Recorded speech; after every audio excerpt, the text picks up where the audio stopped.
Of course, I am joined by Jeff Goodman, who is he's at his house in Charleston.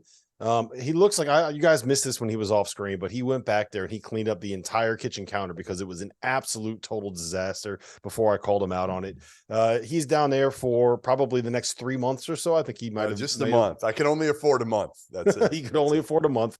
Yeah, it's been a wild day, wild college basketball day, great college basketball day. It was the first day that really felt to me like a Saturday. Part of it was because it was league play. Part of it because that 2 p.m. window was utterly ridiculous. Part of it because we had so many close games between rivals and big opponents. And it was just an awesome day of basketball. Yeah. And I say that despite the fact that my UConn Huskies lost I don't want to say shit all over themselves, but they lost in a way that probably shouldn't have doesn't necessarily thrill me. Either way, it was a great day of hoops. We have Sean Miller joining us. Hopefully we'll have maybe another surprise guest. I don't want to give it away just yet. We're still working on that, whether or not we will get them. But before we do all of that, Goodman, you know how we start these things off. The toast of the night today is the toast of the afternoon, because by the nighttime I think we're going to be 3 sheets to the wind. So plenty of toast tonight. Plenty of toast. That's right. My toast of the night collectively goes to Xavier. You know, they beat the number, whether it was 1-2 team in the country. It was splitting hairs between UConn and Purdue at this point. But Xavier, with what that program has gone through the last few years, you know, they've started slow and they've fallen off. Sean Miller's going to talk to us later in the show here. But, you know, probably in particular, Jack Nunge, as much as anybody, I thought Jack Nunge gutted it out, came back out with the flu and was effective and played hard and played tough. And that's what this Xavier team needed, because Fremantle came out guns blazing early, but then really kind of got held down, and they needed Nunge and they needed Sully Boom and those guys. And I thought it was just a great effort by Xavier with a little bit of help from Danny Hurley. A little bit of help from Danny Hurley. I'm gonna toast a Diet Coke right now because I'm pacing myself for the night to Jack Nunge. All right, so my toast of the night is going to go to a guy that we kind of was much maligned early on this season. Kansas, I guess you got to call him center. KJ Adams is a guy that I think some of us, me specifically, doubted if he was going to be able to thrive in the role that he's being asked to play, in kind of that small ball 5 role for Kansas this year. And, you know, over the course of the last probably month or so, he's really been terrific since the end of the battle for Atlantis. He scored double figures in 6 straight games. He had 14 points tonight, 3 big offensive rebounds, and the game-winning bucket as Kansas came all the way back from 15 down at halftime to beat Oklahoma State at home. Maybe got a little bit of a beneficial whistle at the end, maybe not. We're going to talk about that in a minute, but you know, toast KJ Adams, cheers. Hell of a performance and hell of a last, 3 weeks that this kid has had.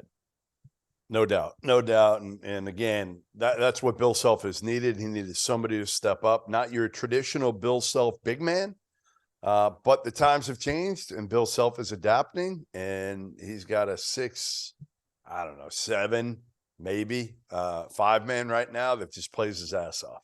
Yep. So let's get into that. Let's dive straight into Kansas. They beat Oklahoma State 69-67. They came back from they were down 45-30 at the half.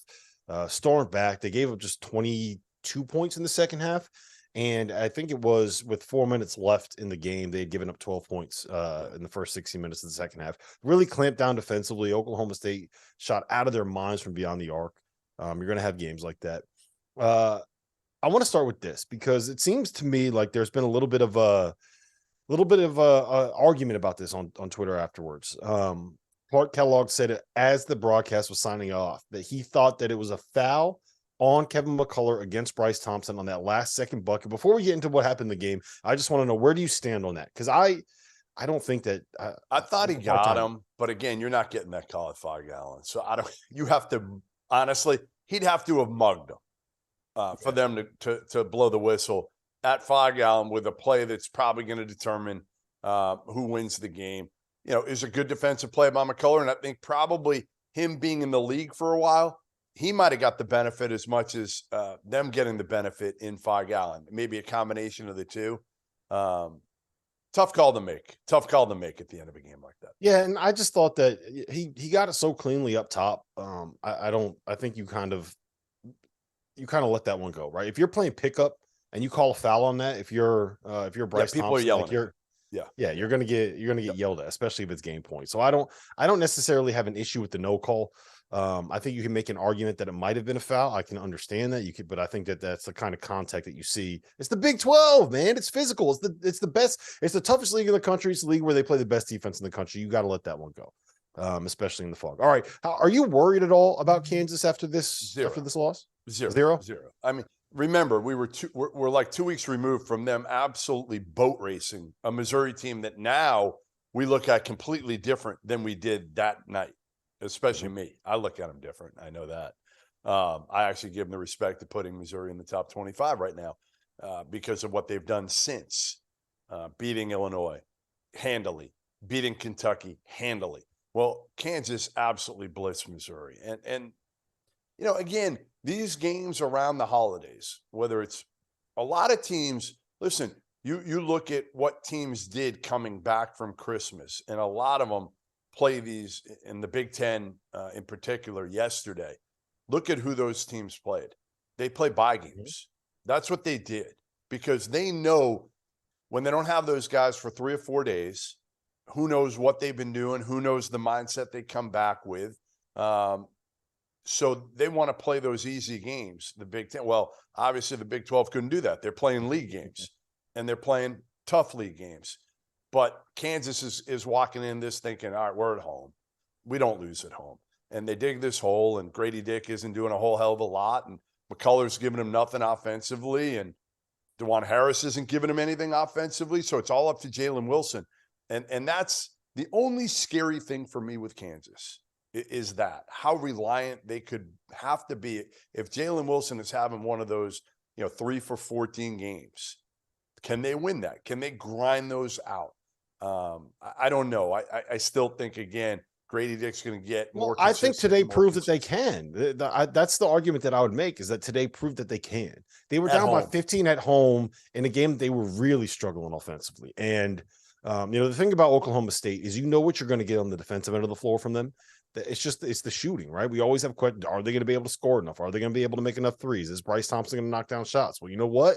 He was 7 for 10 from 3. As a team, they were 13 for 29 from 3. They hit 9 of 18 from beyond the arc in the first half.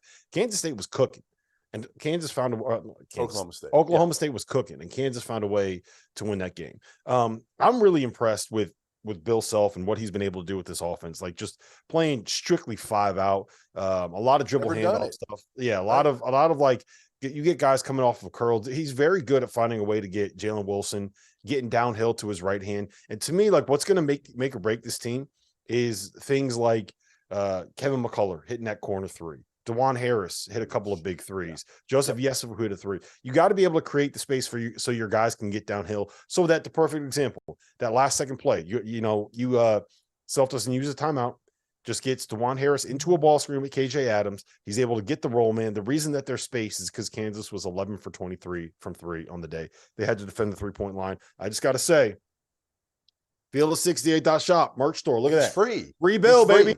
Free bill. He's been freed, but free bill. Yeah, I was very impressed with that one for Kansas. I think it said a lot about them. Here's the thing with Kansas. Again, they're not the best offensive team. They don't have a ton of weapons.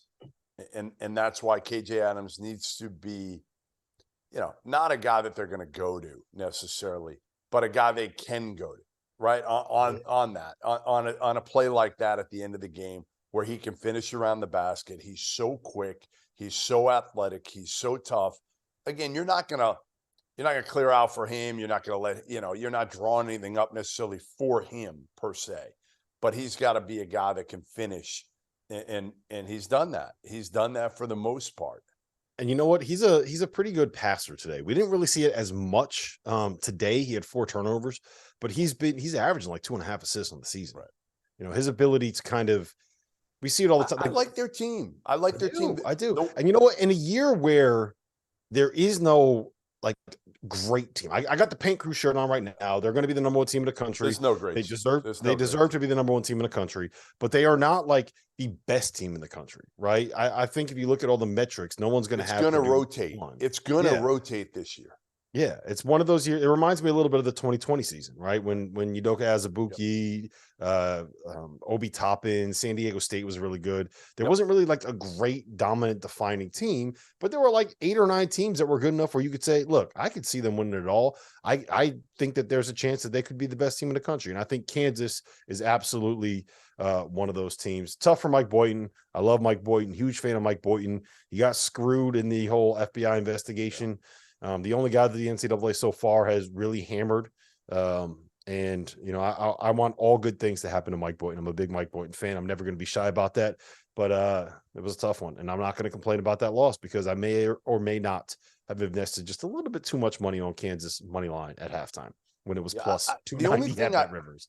The only thing I want to see from Bill Self is that bench continue to come out a little bit more, right? Like, I think Pettiford's really got it in him, and he didn't do a whole heck of what he played 9 minutes today. Yesufu's been in and out, inconsistent. You got those other bigs that Bill will rotate in. Obviously, KJ Adams has pretty much established himself as the guy at this point. He's going to be the guy who gets the brunt of the minutes at the 5, depending on matchups, right? Like in the NCAA tournament.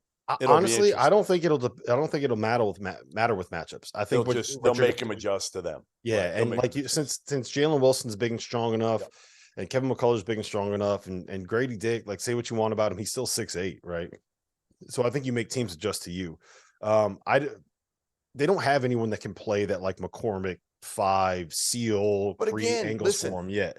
So I think you just go all in on the small ball stuff, and if it means that your backup center is Zubi Ejiofor, however you pronounce that, it's better than I would pronounce it. So for once, I think you pronounced a name better than I would have. I think we got to go with Big Z for him.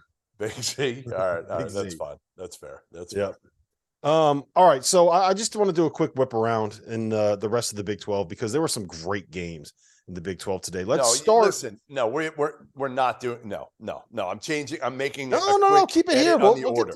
The people are dying. We're not burying the lead. We're not burying the lead. We're just letting people join. We're letting people join. The fans are still looking in. Get the tweet out there. Say that we. I'm not letting them get away with it. I will not. I will leave the Zoom unless we talk about your UConn Huskies. Promise? Do you promise that we're going to leave? You'll leave the Zoom? I mean, honestly, promise? You guarantee? You promise that you'll leave the Zoom? I might be gone if you don't talk about your UConn Huskies next. No, we will. We got Sean Miller coming up.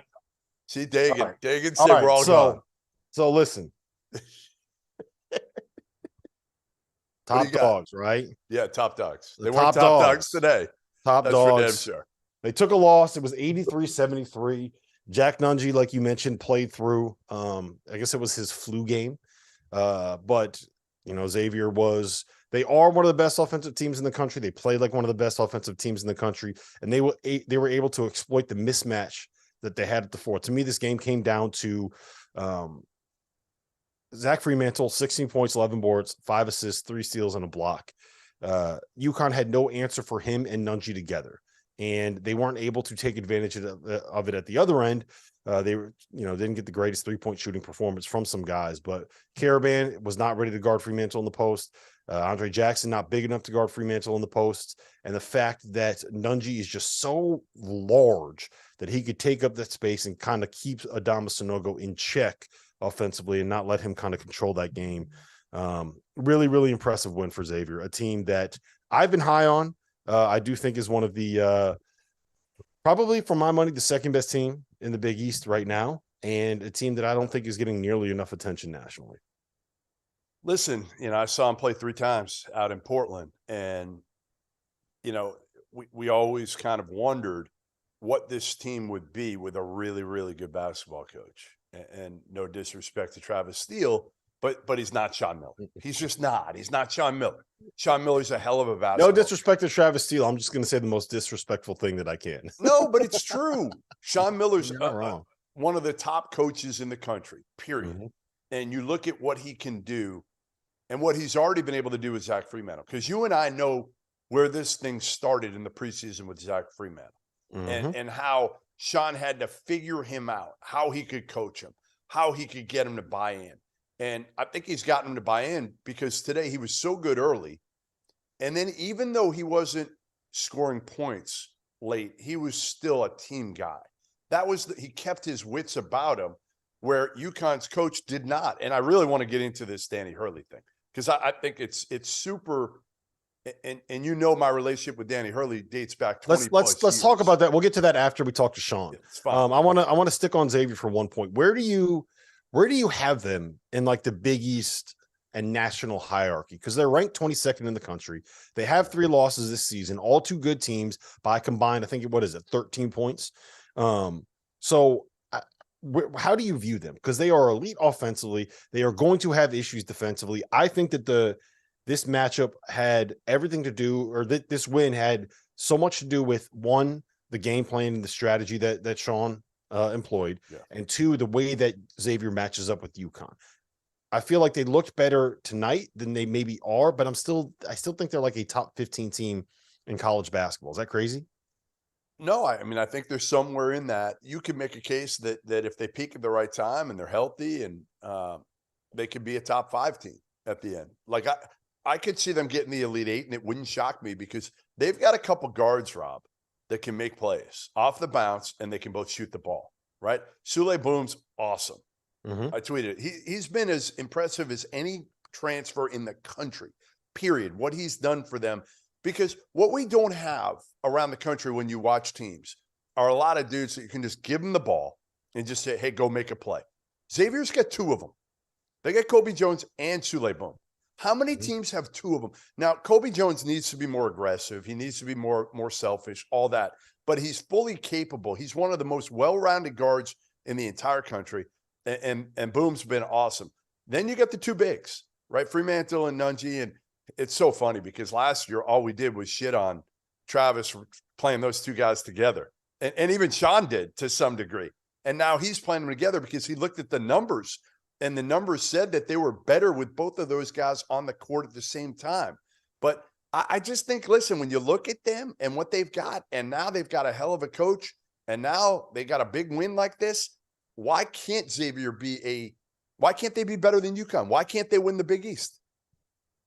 Because I just don't trust them defensively yet, right? And I think that a lot of what happened to UConn today, to say nothing of Dan Hurley, a lot of it was kind of self-inflicted, and we'll get to that when we get to that conversation.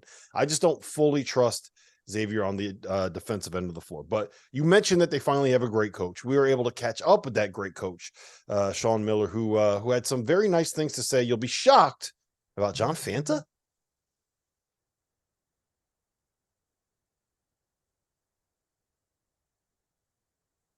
New Year's Eve, Xavier head coach Sean Miller. Sean, welcome back to the Field of 68 After Dark, man. It's been a while since we had you on here. Has it been since last season? Yeah, no doubt. Hopefully, I'm sure the ratings will pick up now, and we can kind of send you guys into 2023 in a good way. But no, it's great seeing you, and Happy New Year to you and Jeff.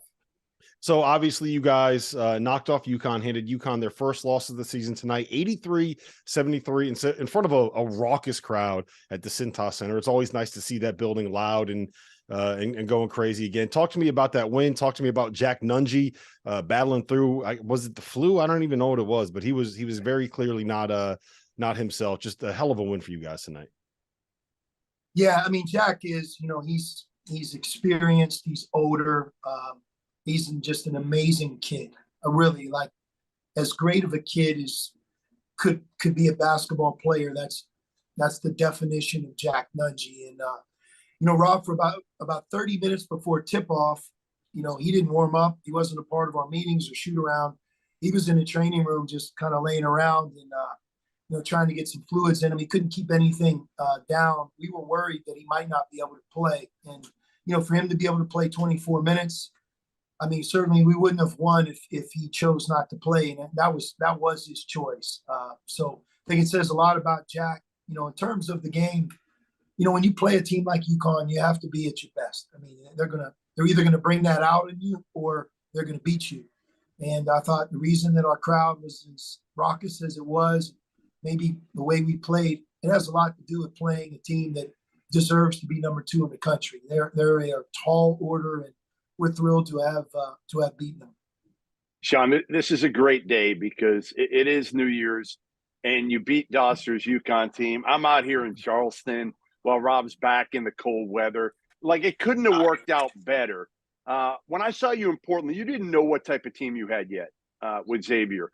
How much better do you feel about the group now, and what type of statement? I know we like to get caught up in this stuff a little too much. The statement that you might have made today with beating a top 5 team in UConn. Well, you're right, Jeff. Look, in fairness to everybody, when there's a coaching change, it takes a little bit of time. And with us, that little bit of time just happened to coincide with a gauntlet of a schedule. I mean, we're talking about playing teams like Indiana at home, Florida, Duke, Gonzaga, all in Portland, and we did all that before Christmas. So, clearly, as we're trying to develop and get to know each other and become a good team, we were also given, a tall order. But I think if you look back at us in Portland, I mean, even though Duke beat us and even though Gonzaga beat us, I think both of those games kind of speak for themselves. They were hard-fought games. We were right there in both of them. And certainly we've grown. We've gotten better. We're more sure of ourselves right now. And I think you see that both individually, like with the individual players on our team, but also like collectively, where somebody like Jerome Hunter can come in the game as a non-starter and really help us. But you're right with what you said. Sean, Zach Fremantle, it wasn't the easiest start for him this season, but he came on strong. He was the guy that made all the difference early on in this game. I think he had 11 points in about the first 11 minutes. You really took advantage of that matchup at the 4 spot. What have you seen out of him? How have you gotten the best out of him this year? Well, you're right. I would say this, Rob. Zach has really become our constant. I mean, if you just go through the stat sheet and look in recent games, really starting with the crosstown shootout, maybe West Virginia at home, and then, now our 4 Big East games. I mean, he's right around the double-double virtually every game. As you know, that's not easy to do. I also think that he's getting a little bit better defensively, which helps us because, on offense, it's easier to play 2 bigs, but somehow you have to be able to guard perimeter skilled players when you have that lineup. And I feel like he's in a much better place now than maybe he would have been a month ago doing that. All right, Sean. So the last 5 New Year's have not been probably easy for you, right? You've had something hanging over your head for 5 years. And a year ago, probably even more difficult because you had to deal with me and Dauster. Now you get this win. The NCAA stuff is behind you at this point. No suspension, no nothing. Just explain to me your mindset now as opposed to what it was even as recently as a year ago. Yeah, I mean, it was really hard. It just was. There's no getting around that. I try to look at it just kind of like, different chapters. And both in life for me and the family that I have, and being back at Xavier, this is a brand new chapter, and I've learned a lot. There's some things that have really been good that maybe I'm more aware of now, more eager, more excited now than I would have been even 6-7 years ago. So, I'm trying to do the best job that I can as Xavier's new coach. And, look, this is a fan base and a program that has had a ton of success, Jeff. I mean, people don't realize in an 18-year period of time, Xavier went to 16 NCAA tournaments. I mean, that's really hard to do. And they did it through a number of coaches. And I'm just thrilled to be back in this conference. You feel me coaching 4 games in the Big East, it's such an incredible conference to coach in. And I think that's also a part of that, what you're saying.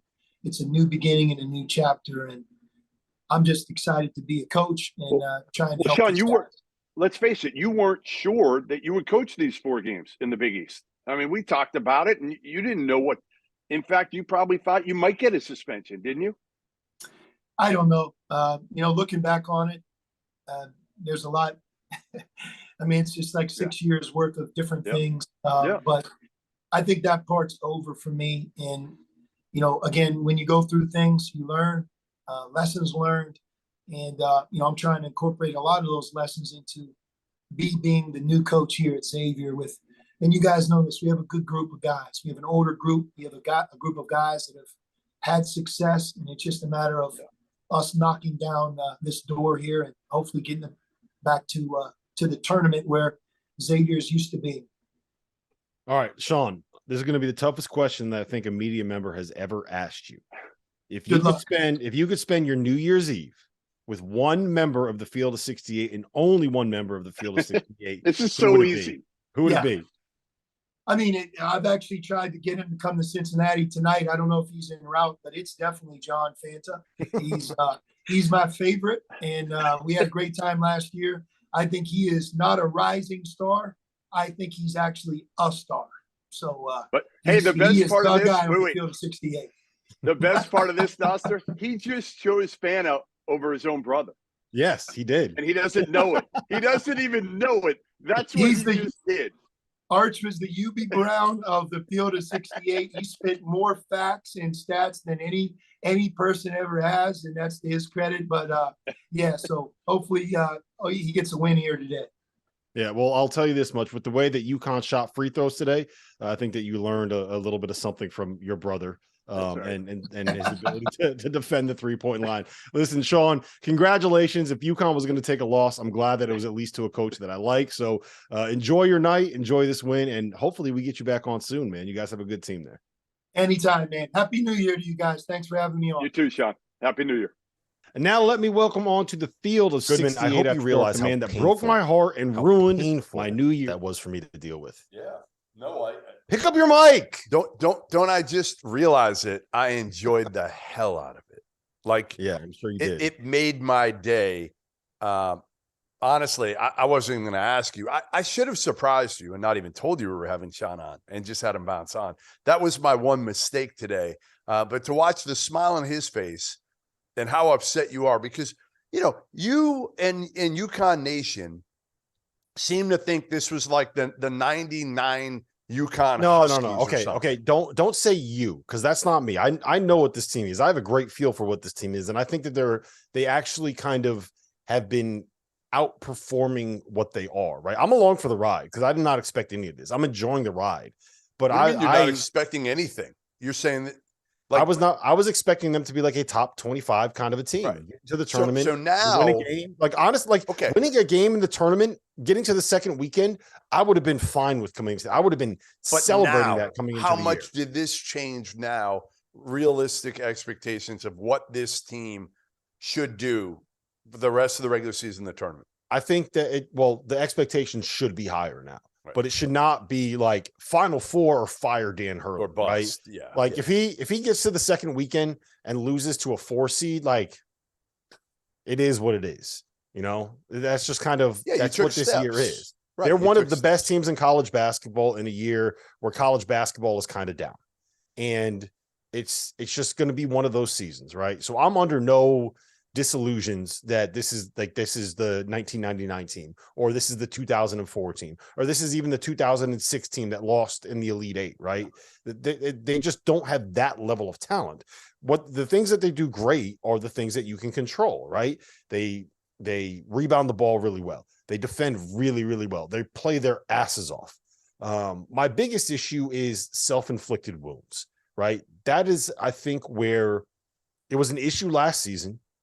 And it was an issue tonight against Xavier, right? The unforced turnovers, like down the stretch, it was all right. So here, there was the one that Tristan Newton threw the ball ahead to Adama Sanogo and he ended up out of bounds, right? There was a one where he drove off a ball screen and tried to throw a behind the back pass that went straight to the first row. There was Jordan Hawkins' offensive foul. But the biggest issue, Goodman? Yeah. The technical foul. You think? It was awful.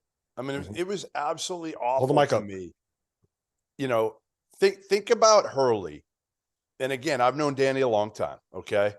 And this has been an issue for him for a long time, of him constantly going after the refs and wearing the refs down. And he gets hit right now today in a one possession game with 2+ minutes to go on the road against Xavier. And again, it may not be that one thing that Dan Hurley does at that time. And that's what he's got to understand. He's got to get in his head that it's not that one thing, but it's the buildup. And to be honest, it's like what I told Jason Tatum 5 years ago, which was stop throwing your arms out every time you're complaining about a foul, because you're not going to get calls 3, 4, 5 years from now when you deserve them. When you're and it's exactly that now. He's not getting. It's the same thing with Dan Hurley. He kind of made his bed already. And obviously, listen, probably deserved today's anyway. But even if he doesn't, sometimes he gets teed up because of the accumulation, because of what he's done in the past. And he's got to be on his best behavior now. And he's got to find a way. And he told me when he was in Portland, you saw it. He wrote it on his wrist. He showed me. He said, from now on, I'm going to look at this and it says, coach your guys. And he's got to really, that's his biggest New Year's resolution. If you're a UConn fan, if you're Dan Hurley, if you're the players, it's, hey, coach, just worry about coaching. Like, don't worry about the refs. You're going to get screwed on some calls, but you've got so far to go right now to get those refs where they're not going to tee you up if it's close. You've already built that. And Bobby has too, to some degree, but I think Bobby's done a better job now of, from me talking to a lot of the refs, and I do, you know that. I talk to a lot of the refs in this business. A lot of them they've had it with him.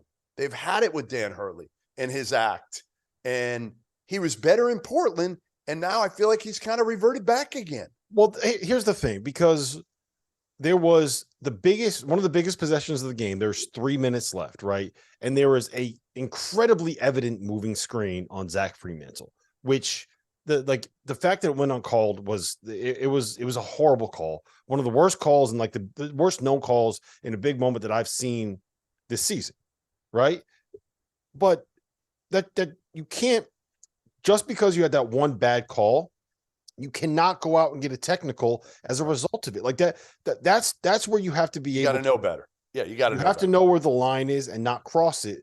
And you have to understand that you have, like you said, you have built up enough equity with these refs that they're going to ding you and they're going to light you up in moments where they wouldn't light other people up, just because it's kind of, you're wearing them thin. So, well, remember the other day, the other thing is, like, but real quick, that foul call was awful.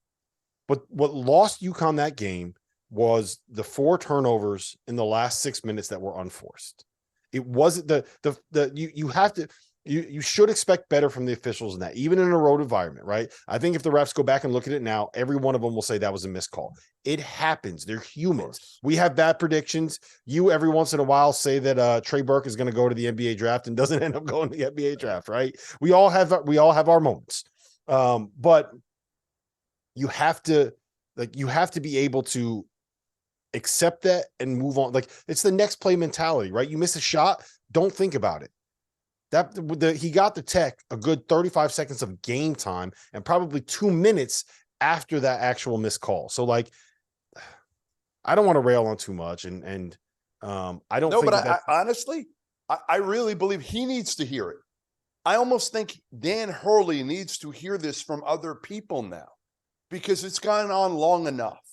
And now when it starts costing your team opportunities, when your team is good, hey, this isn't some team now that's fighting just to get in the NIT. This is a good damn team, and they've got a chance. And to me, you don't want this to happen again. Like, let it happen now, because honestly, it's probably not going to affect them at the end of the day, right? Like, whether they won this game or not, it's a tough road game against Xavier. Xavier could win this league, but you can't do this. Tech or not, they probably don't win this game down the stretch, but it's good to, I don't know. I don't want to ever say it's good. Well, listen, you saw the game the other day, right? It was a game against Villanova. Wasn't Danny calling Jeffrey Anderson, their ref, a bleeping clown? Yeah, but it was like, what was that? There was a no call, or there was a foul. Don Vestanogo picked up his second foul on, like, contesting a 3-point shooter when the guy jumped into him. Yeah, I saw it. It wasn't the right call, right? Yeah. I disagree with that call, but I understand why it was called that way. And then I don't think he was saying it to the guy's face, but you could catch him on. He wasn't. No. Jeffrey Anderson, the high stepper, was across the court. Mm-hmm. He was across the court, but it doesn't matter. The other refs see that. The other refs around the country. You don't think the refs who did the game today? Here's the other part of it too. Here's the other thing. TV people understand that he is entertaining on the sideline, and you might catch him saying something. Right. It was like on Frank the Martin sideline. used to be. It was like Frank Martin. So they zoom in on him. Sure. You're going to get the attention now. Like you gotta be aware of it. It's going to be a thing. Like people are going to pay attention to it, and because it happened more and here, more too. The more you do it, the more the TV cameras are going to lock in on you, just like they did with Frank Martin. And Frank, it wasn't yelling. Remember, it wasn't yelling at the refs. It was going after his players and getting in their face. With Hurley, it's going after the refs constantly. And I'm just telling you, like, he needs to figure this thing out. He's got to, honestly, he's got to mature and figure this thing out and be consistent with it, or else it's going to bite him in the ass, really going to bite his team in the ass when it matters, potentially. Because in the NCAA tournament, these guys aren't going to care. You're going to deal with refs that aren't going to see him again and again and again. Mm-hmm. You're going to deal with, maybe a Pac-12 ref who's dealt with Bobby, but not Danny. You're going to, deal with maybe a Mountain West and the elite refs. If you get to, the Sweet 16 and the Final Four, and they're being graded. So they're not going to deal with it. They're going to tee him right up. Mm-hmm. Yep. Well, the big picture news is that Purdue is now going to be the consensus number one team in the country on Monday morning. And it's hard to say that they don't rightfully deserve to be the consensus number one team in the country on Monday morning. Paint crew, stand up. I got a new team. All right, let's get into the conversation about Kentucky, because Kentucky played Louisville in what should normally be the biggest game of the day anytime that it is played in college basketball. And I don't think that in the history of the Kentucky-Louisville rivalry, we've ever had a game with less like buzz or less hype, or the two programs completely unexcited about playing. Like, do you think Louisville fans wanted to watch this game? Do you think Kentucky fans wanted to watch this game? All that was happening in this game was Kentucky fans were like, please, God, don't lose this game. And Louisville fans were like, please, God, don't let this be a 45-point blowout. Kentucky wins. They won 86-63. Louisville covered. The line was 23 and a half. They backdoored. Good teams win. Great teams cover. Give Kenny Payne his extension for finding a way to cover the 23 points. Think Kenny was smiling at the end? Yeah, it's also like, it's hilarious to me that Kentucky and Louisville, like in the worst Kentucky team, the most down Kentucky fans have been about their team probably since John Calipari took over.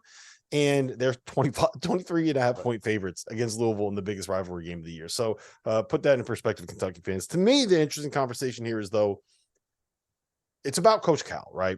It's big picture stuff with Coach Cal. Like, is he kind of winding down the end of his tenure? Are you getting to the point where Kentucky fans are like, we need to make a change. We are Kentucky. We should have something better. We should have a coach we're excited about. We should have a team that we're excited about. I can't remember where this quote is from, but the opposite of love isn't hate.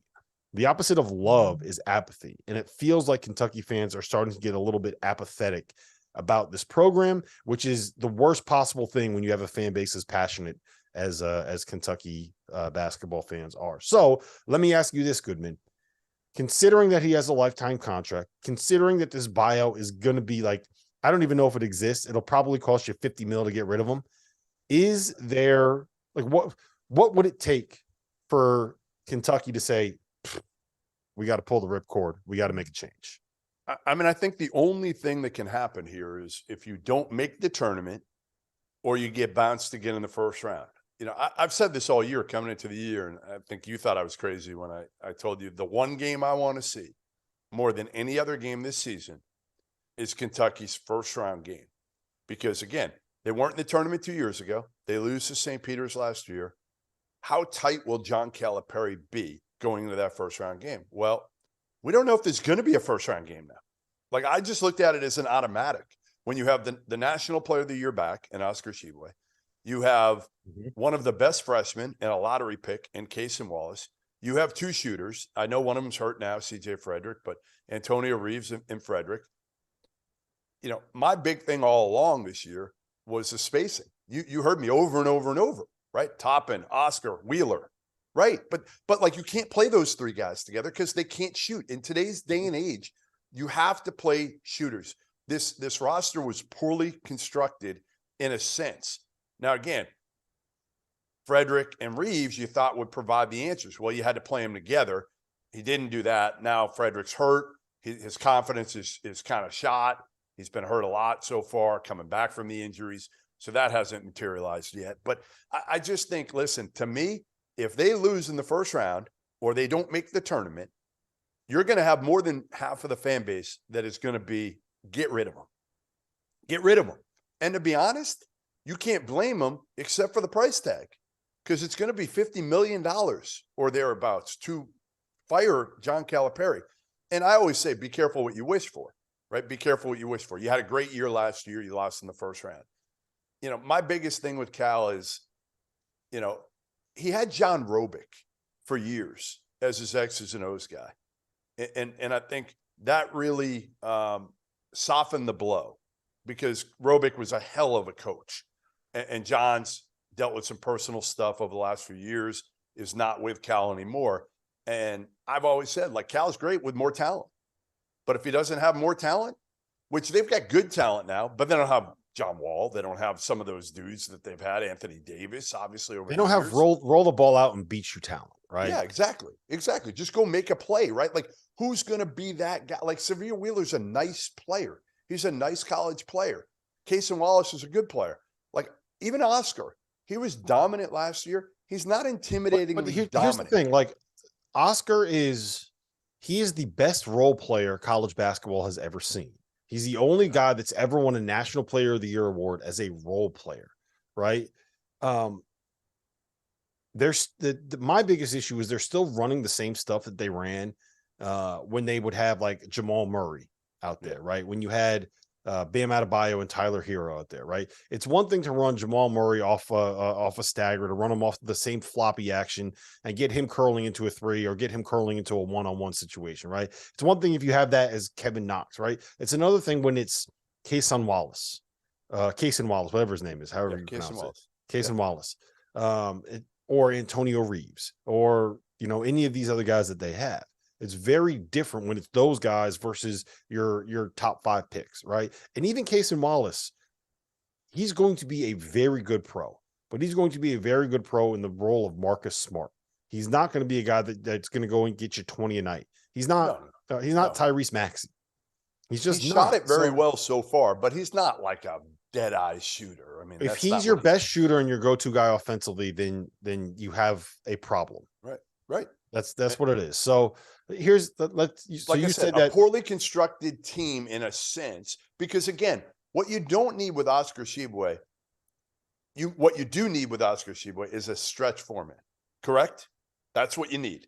You need to stretch everything. Like you need, but a 4 next to Oscar, you better have him be able to step. It's not just a stretch 4, right? That I don't think you necessarily need that. What you need are 4 guys that can shoot it and 4 skilled guys, because you have the best rebounder in college basketball that we've ever seen, right? I think at least since I've been alive.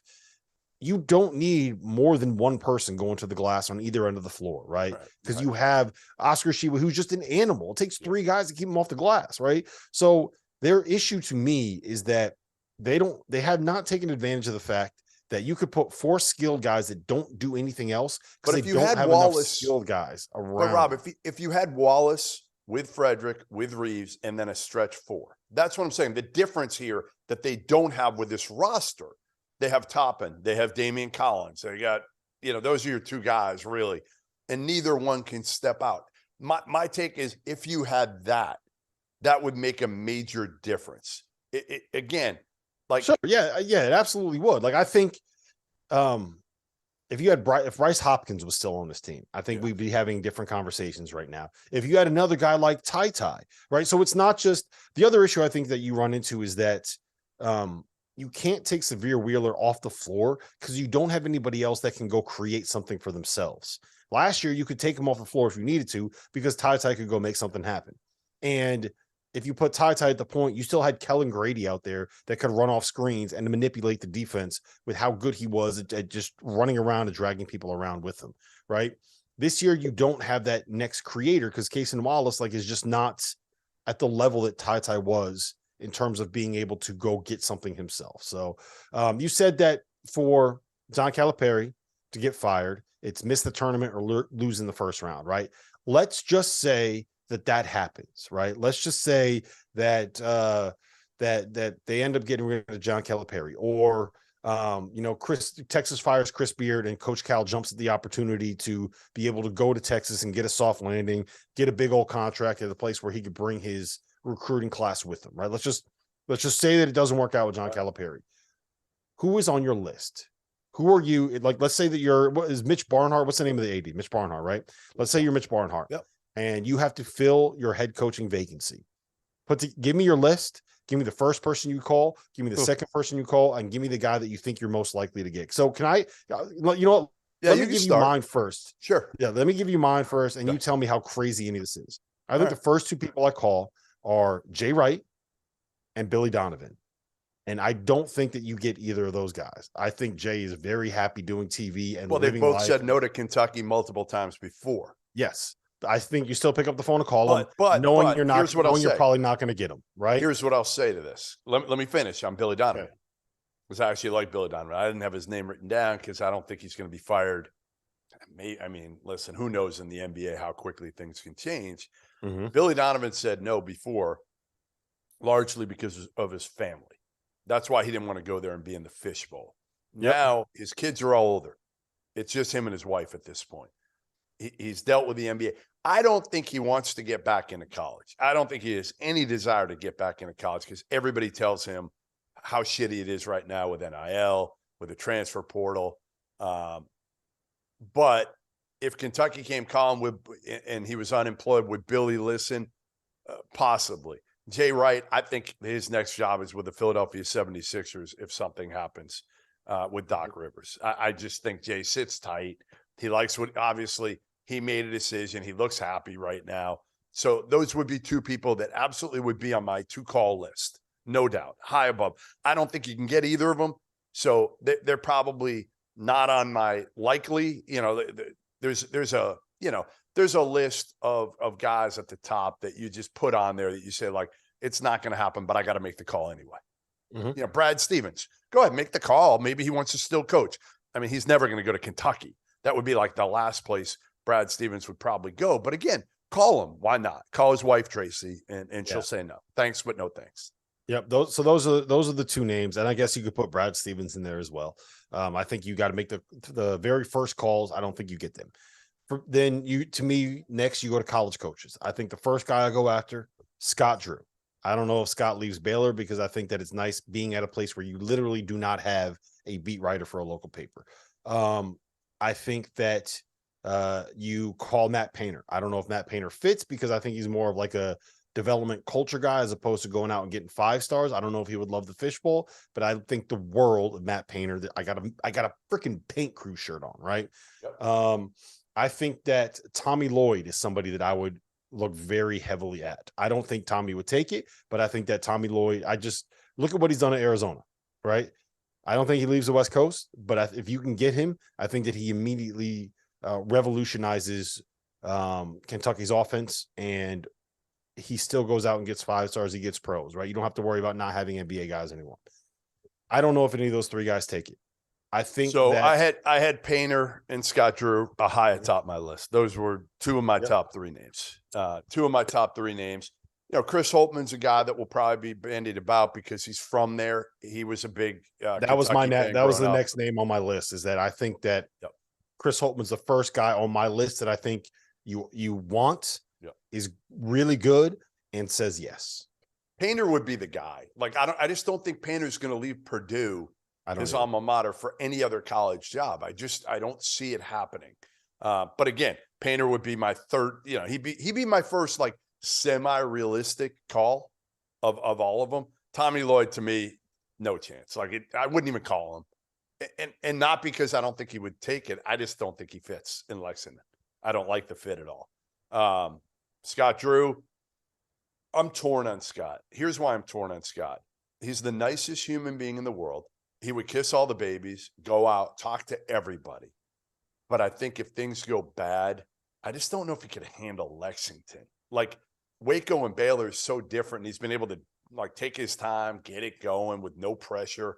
Like, I just don't know if Scott Drew could handle all the negativity. He's the most positive human being in the world. Now, he'd help instill some positivity to an area and a fan base that certainly needs it right now. But I just don't know if that works. So let me give you my favorite name. Can I give you my favorite name for Kentucky? Well, first, let me give you my favorite name. Yeah. Ed Cooley. Yeah, I just I love Cooley everywhere. I love Cooley everywhere. Whenever we have these conversations about a job opening up, I'm throwing Ed Cooley into there. First name on the list. Yeah. Elon Musk, he's fucking up at Twitter, right? I can't deal with Elon Musk at Twitter. Hire Ed Cooley as the CEO of Twitter, right? I'm putting Ed Cooley's name in everything from now on. Everything. Yeah. Honestly, like, my car broke down. Like, bring on Ed Cooley. Yeah. Just bring Ed Cooley in to fix everything. Yeah. Right? He's great at changing tires. Eddie can do everything, right? Eddie can do it all. All right. So here's my name. And it's a guy we've already had on our show today. And that is one Sean Miller of Xavier. He's cleared from all the NCAA stuff. He was a great recruiter at Arizona. He is a hell of a coach who knocked on the door several times of getting to the Final Four. And oh, by the way, John Calipari, not a great X's and O's guy. You know who is a great X's and O's guy? Mm-hmm. Sean Miller. Here's my question. Can he deal with Lexington? Yeah, no. That's not my question at all. He dealt with Tucson, and Tucson's not quite the same level as Lexington. Don't compare Tucson. Don't compare Tucson to Lexington. They're nothing alike. Nothing. They're not alike. The fan bases are not alike. I hear what you're saying, but at Arizona, it's like it's college basketball first, foremost, and everything, right? Sure. Xavier, college basketball first, foremost, and everything. So it's not quite on the level of a Kentucky, but he's dealt with being like the most important person at a university in a city, the head of the most important team. So I don't think that that's not what I'm worried about. My question is, would Kentucky make that hire? I don't know. I mean, they hired John Calipari. Remember how Sean is Sean.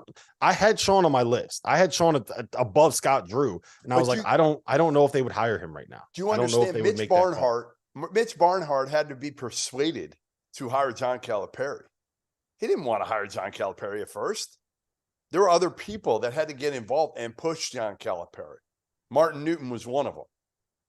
Right? Which is exactly why I'm sitting here like, would they make that hire? That's my big question. All Kentucky gives a shit about is winning. Fair enough. Sean's cleared of everything. He didn't even get a game suspension. He got zero. The other name that you could say, and again, he's 70. I don't think you could do it back in Kentucky, but it's an intriguing name, is one Rick Pitino. Now, with all the shit with Rick, bringing him back to Kentucky, I don't know if Kentucky fans could deal with that, but they might, just to win and get the opposite of Calipari, because that's what Rick Pitino is. He's the opposite in some ways. Now, they're both bullshitters at the highest level, but you know what they are? Like, Cal's the greatest recruiter. Rick Pitino's the greatest coach, right? They're kind of opposites in some ways, but again, a reason why they hated each other for years was because they were similar in a lot of ways in terms of their ability to BS. I will. We're gonna move on here, but I will just say that the chat, our YouTube chat, is really funny right now. Is it alive? Yeah, it's live. It's really funny. There's some comments in there that we cannot repeat on the air, but I'm not watching. I'm looking at them and I'm laughing. And okay, watching. Good job. Can we repeat any? Are there any good questions?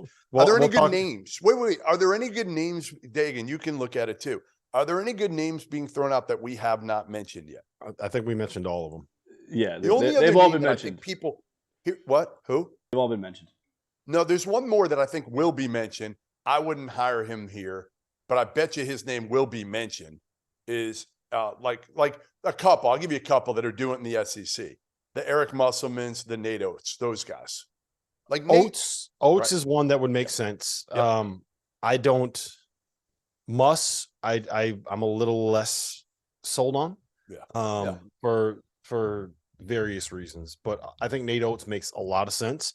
I just And wonder he's a if Midwest guy. Nate's from, Yeah. you know, a Detroit guy, like, you know, but yeah, I Detroit, can like see, Detroit and Kentucky are just it's not well, it's but they're very- in this. very- All I'm very saying is different things. he's recruited that area of the country, is what I'm saying. He's recruited Chicago. He's recruited that area of the country. But you're right. Yes, they're very different. Tommy Lloyd's a West Coast guy. He'd be great at Florida. That they both have beaches, right? All right, let's move on. It's December. It's kind of early to be talking about this. We mentioned Tommy Lloyd. Let's talk about your Arizona Wildcats. You are an alum.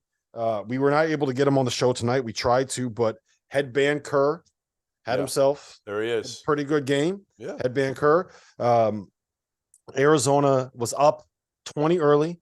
They almost gave the entire lead back, but they found a way to win the game. How do you feel about them now? How do you feel about this performance? And I guess it's a rivalry game, right? Like Arizona State did a hell of a job defensively. If you watch that game, they mucked it up a little bit. They came out of the gates second half. And I think, again, Arizona thought it was going to be easy because they rolled to like a 17-point halftime advantage, came out of the gates, thought it was going to be easy. And honestly, Arizona State did a great job mucking it up and not giving Arizona anything easy. The Cambridge brothers were tough. But you know, to me, I just think Arizona's got too much. They got too many weapons, which is crazy after losing as many weapons as they did last year to be able to say that. But you know, the two-headed monster inside of Ballo and Tubelis, Kerr's been, to me, much better this year for the most part. He'll always have his moments, but Kerr's been much more under control for the most part. Pelle Larsson, we thought, was going to be their best player.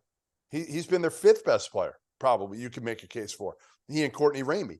And then you got the kid Visar coming off the bench, who's playing a little bit more, by the way, every single game, the 7-foot freshman.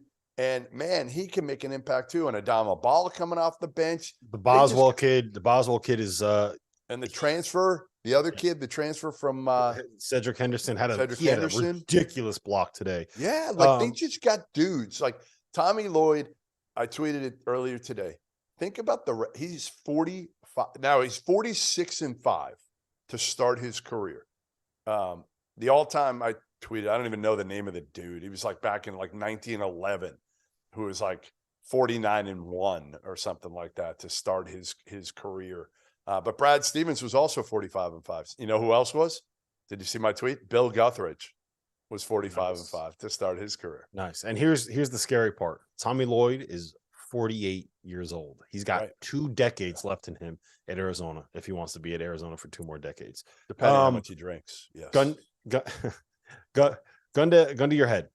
You got to bet. You got to bet your stay in Charleston. You got to bet your house in Charleston on Arizona or UCLA winning the Pac-12. Who you got? Boy, you know I picked UCLA to win the whole thing. Oh, I know. Yeah, and you picked Iowa to win the Big Ten. Big Ten. You're not great at this prediction thing. Yeah, these prediction things, but some I got right. I mean, you know, again, I got some right. I got the prediction that Fardaws would not play before, you know, the new year, and he will not.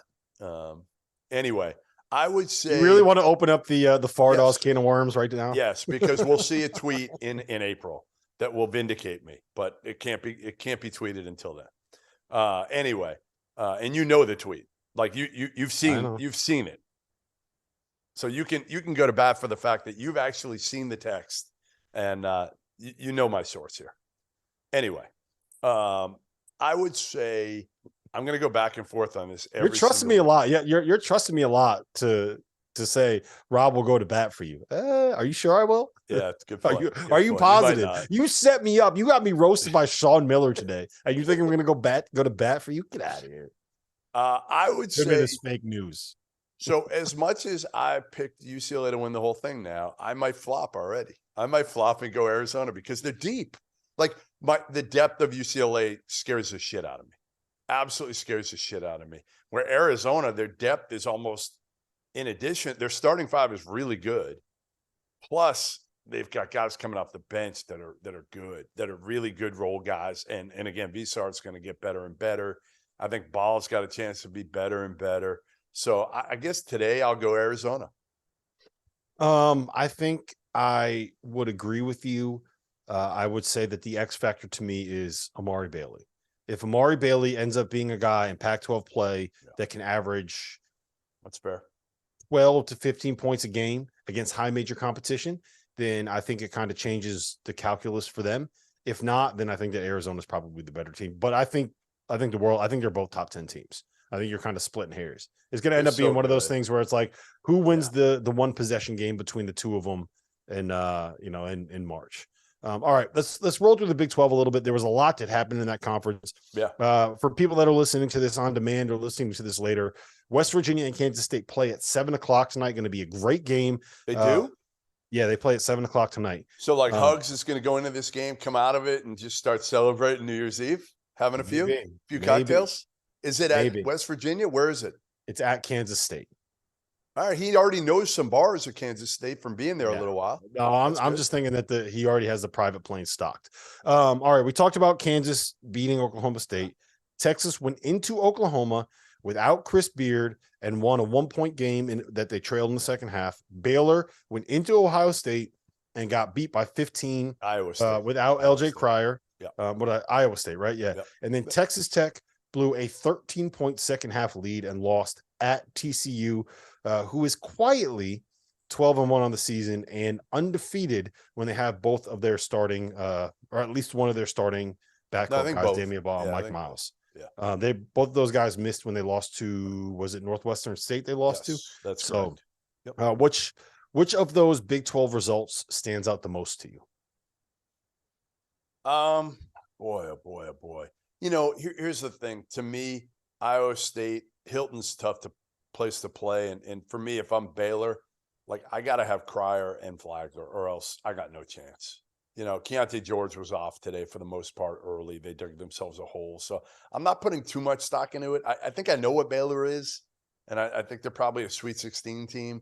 I don't know if they're more than that. They get nothing offensively down low, and they get nothing for the most part out of their two transfer forwards, minimal from Bridges and Lohner, which is killing Scott Drew, especially when you don't have LJ Cryer or Flagler, and they didn't have Cryer today. So that one didn't surprise me that much. Texas, I guess I'll go Texas. Yes, I got to go Texas. No Chris Beard, all this shit that's happened to him. They almost lose to Rice. Remember, they were down like 15 to Rice in that first game back. Now that was crazy. That was the same day. Right. Agreed. That was insane. That was understandable. But Rodney Terry is now 6-0 as the head coach at Texas. And that was going to be my answer too, right? Yeah. You go on the road in a rivalry game. Don't forget Texas, Oklahoma. That's a pretty big rivalry. That was a sold out crowd. The Sooners are up. They were up late in that game, and Texas made enough plays down the stretch to be able to win it. That, to me, that was the one that I circled as like, okay, that's a good quality road win. The thing that I think kind of gets overlooked a little bit nationally, that maybe people that are fans of the Big East or fans of the SEC or fans of the Pac-12 don't realize about the Big 12 is that every single fucking team in that conference is good enough to be an NCAA tournament team. Every one of them is top 50 on Ked Palm. Yeah. Every road game that you play is a quad 1 win. Texas just went on the road and got a quad 1 win at Oklahoma in a game without their head coach, in a game where they were trailing in the second half, in a rivalry game on New Year's Eve. I don't think you can overlook that performance and what they did today. That helps, right? Rodney Terry's been a head coach at what, UTEP and Fresno. They've got a bunch of older dudes. If they had a bunch of freshmen, and they've got even like Dylan Mitchell is a mature freshman, right? Really, really mature. But you know, Timmy Allen, Marcus Carr, these guys have kind of been through it. They've been there for a year. If this had happened a year ago, this would have been a complete train wreck. But while Chris Beard is in limbo, which he kind of is right now, I think these players are just focused on, and Beard can't have any contact with them. So right now, this is all we know. He shouldn't have any contact with them. Like it should be.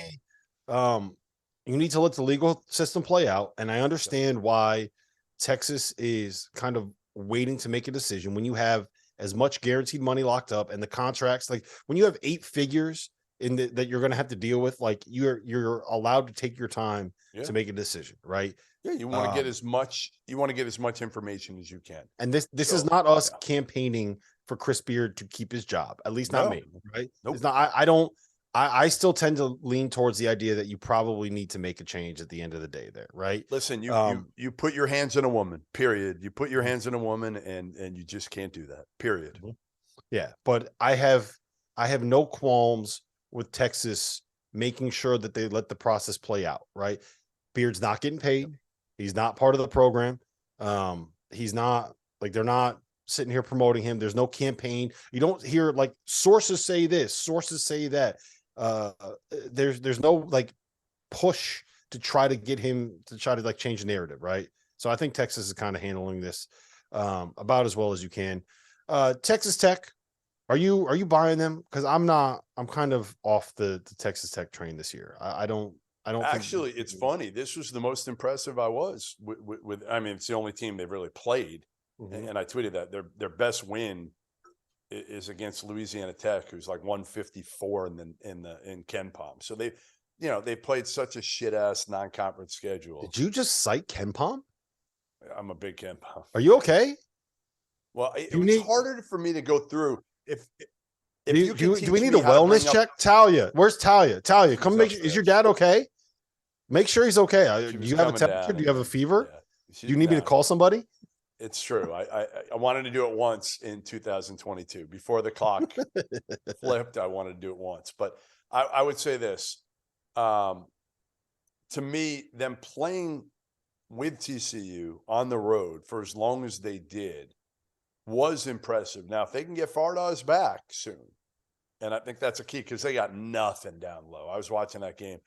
Bacho did nothing. I mean, he rebounded and defensively he was good, but offensively you can't throw him the ball down there. So if they can get Fardaws back in 2-3 weeks, maybe it's not too late at that point. But they gotta somehow win a couple decent games here at home. Just protect their home court, which they do better than anybody because their fans are out of their minds. As I've said, I don't know if I can ever go back now. That's the problem. I really enjoy going there. I thought it was fun. But I don't know if I can go back. But again, play a better schedule, Mark Adams. I mean, you can't play this shit ass schedule non-conference and expect to get in. I know you're just saying like all we got to do is go 500 in the Big 12, but go play some people. Like enough. I can't stand these coaches now. And Mark Adams is one of many. Trust me, one of many who are making millions of dollars, have these guaranteed contracts for a few years, and don't play anybody in the non-conference because they cite their conference, strength of schedule, which is fine, but like it's going to hurt you. It's going to hurt you now. Yeah, he's got enough going on. St. John's. St. John's is a good example too, right? St. John's gets blown out by Dagan's, Seton Hall team, which is mediocre, and they haven't played anybody all year. Mediocre is kind, Dagan. I'm trying to be nice. I know, but it's just unnecessary. I'm just surprised Seton Hall got a mention. Seton Hall got a mention on the show. They did get a mention. I wanted to get him in there. It was more really a. No, you did not want to get Seton Hall in there. You just wanted to rag on St. John's. Come on, be honest. I'm going to hold your feet to the fire. You got to be honest on this one. Yes, I agree. 100%. But you got to play people, and that's when, again, if it comes down to it at the end of the year, and you're in the bubble, and you're Texas Tech, you should not get in. Mm-hmm. All right, so you mentioned St. John's and Seton Hall. I want to stay in the Big East and talk about Marquette and Villanova really quick because I've been bullish on Villanova long term, right? I've been kind of saying this team is going to find a way to get it done. I've said multiple times on the record, on this show, on my own podcast, that I think that Villanova is going, they say like they have playing game that gets to the Sweet 16 written all over them to me, right? Well, I'm very concerned about what I saw today from them. And the biggest issue I have is that Cam Whitmore was the best player on the floor for Villanova for most of this game. He sat for long stretches of crunch time. He sat for long stretches down the stretch. And in the two most important offensive possessions of the game, when it's a tie game with under 3 minutes left, right, he was on the bench. One of those possessions ended up in a Jordan Longino, whatever his name is, Jordan Longino, 24-foot three. The next possession, very next possession after that, with 1 minute and 20 seconds left, ended with a Chris Arcidiacono contested three-pointer. While your lottery pick, the guy that was 6 for 9, nice from the floor, 14 points, 8 boards, 3 assists. Cam Whitmore, saddled to the bench. That is, to me, that's the first time that I've looked at this and been like, yeah, that's that. I don't know if you can do that. Hey, Rob, there's one reason why you should be concerned with Villanova. And you know what it is. Like, you're overthinking this. There's one reason why Villanova can't be consistently good for the rest of the season. Why is it? No point guard. There you go. Point guard play. Listen, I went into 2022 saying point guard play. I'm leaving it saying point guard play. Villanova doesn't have it. So they can't be consistent. They can win a game here and there, maybe a game they shouldn't win, right? They can play in games, but it's really hard to win games at the end of games, right? Crunch time. Who are you giving the ball? Like, yeah, you can give it to Caleb Daniels. He's fine, but he needs somebody. Brandon Slater they've had it. They've been used to it their entire careers.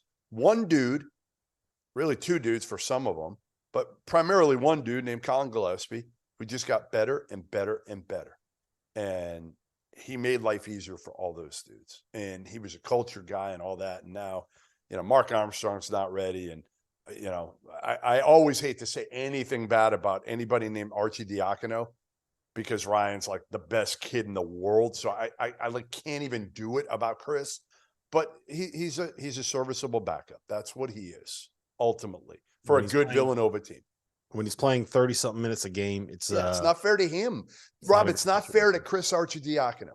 How's that? You said it, not me. Right.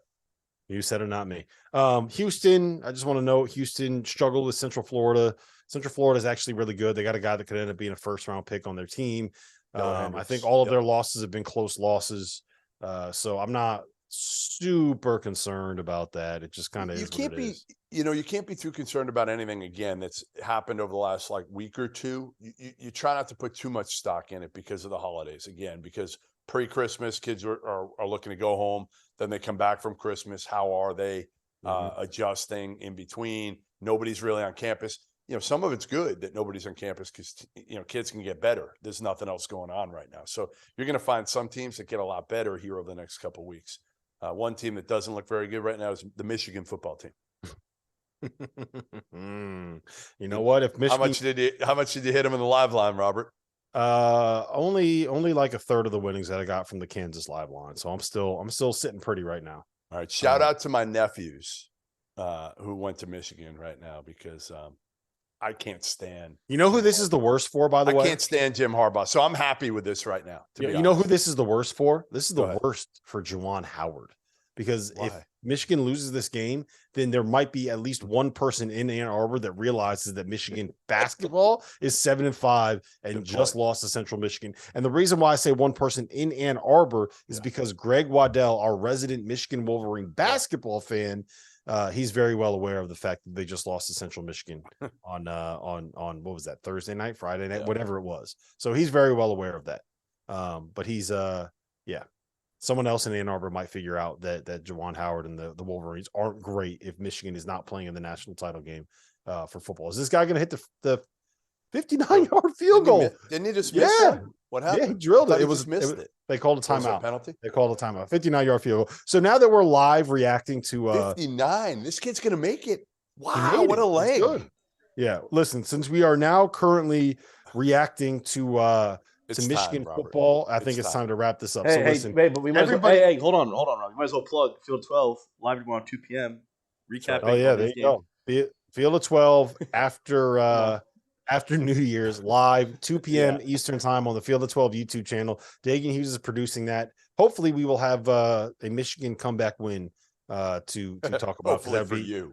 That would be very good for. I want to be able to taunt my nephews, so I'd much rather they lose. Well, there you go. I would honestly, I would love to see TCU win a national title. I think that would be a great story. Listen, this has been fun. Everybody have a safe, have a healthy, great New Year's Eve. Don't drink and drive. Call an Uber. It's not worth it. So be safe, be healthy, be smart, and we will see you guys again tomorrow night.